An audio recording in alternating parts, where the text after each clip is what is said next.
20s, like, it was a very lucky, wonderful, wonderful thing. Can I interview you about it a little bit? I'm curious. Yes. Because I've always wondered how much of the musicality of Edward that you created, you were just sort of improvising or ad-libbing, and how much you were pulling from the Japanese. Yeah, that's a great question. I think because Mary knew me as being kind of someone who was musical and kind of kooky, and she said, you know, I think you have the right essence for the character of Edward, but she would say, I want to hear what you would do.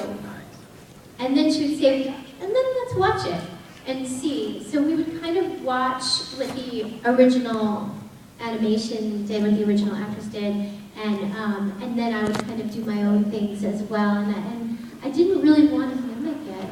I didn't want to. I wanted to maybe put my own little stamp on it, but really honor it. So, yeah. The sing-songy stuff and kind of all the double repeated words and so forth, was that mostly you? Did you just kind of invent that? We just kind of played. We just kind of played around with it and just went with it. So it was a blast. I really had a lot of fun on those sessions. And I wish, you know, you see this amazing chemistry with all of us on the screen, but we were never in the room together. And we got really lucky, and I think that was filtered all through our director, and of course through Li's writing, and it was really magical how it all came together. We were really, really lucky, and we all really like each other now. Not bold, maybe. Maybe. Wendy, how did you get involved with Cowboy Bebop? I got involved because of Bondi. Bondi has been very, very dedicated to me throughout my career. And when they expanded the U.S. offices a year ago, January, we had a farewell party.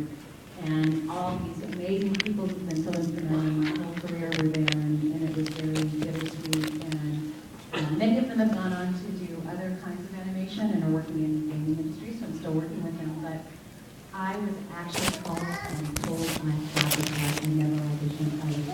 I was sponsored to do that. So I felt hugely honored, and I instantly connected with Big and the show because it seemed like one of the more Western titles we'd ever had as far as the jazzy, cool, rock kind of vibe that it has, and how music was like another cast member in so far as linking everything together and setting the mood. So I was really fortunate. I just got pumped in, and I'm so grateful. That's 2 for 2 getting plunked in. How about you, Steve? Well, I was on parole. It was part of my work. That's why you are always picking up trash. I don't understand that. I know. I look pretty good in that orange jumpsuit. I did. Tracy, orange is the color of her wedding. Sorry, go ahead. No, I lost a bet. No, that's not true. Honestly, I don't remember if I auditioned for it or not. I think I probably had to audition just to make sure that I could handle the role. But I think that was more for me than for them. I was terrified. It was my first big lead role in anything. And for them to trust me with that, I was terrified, especially when I saw how beautiful it was on screen and listening to the music and seeing the enthusiasm in Mary. And our director, Kevin, who didn't really show much enthusiasm, I found out later on, but he was very enthusiastic about the show, and as everyone was involved. And they said, this is going to be like the next big thing. And I was thinking, it's anime. I just didn't understand it. It didn't make sense to me. So stepping into that, I remember just terror for the first 3 or 4 episodes until I really started to on Mary was really instrumental in relax into the role. Vulnerable side of Steve Bloom. Wow. Well, I trusted Mary. I wish Mary was here with us. She was part of the back, and we couldn't have done this without her. Yeah, she really, I don't know why we're mediating each other, but I think she really, saw something in each of us, and that's what directors do. Wendy's an amazing director as well, and you just have to know it. You know, being on the other side, and as an actor, I've never directed, but you always have to put your trust into the director, that they know what they're doing. I didn't even know what was coming up next. I hadn't seen it, and I think that she wanted to keep it that way. She wanted to keep that element of surprise going. And she would, every time Spike had a cigarette in his mouth, she would hand me a cigarette. And we really tried to get it as authentic as we could. It was pretty amazing. Fights, we were fighting each other in the booth. Right, yeah. The booth was always smoky. You smoked a He's method acting.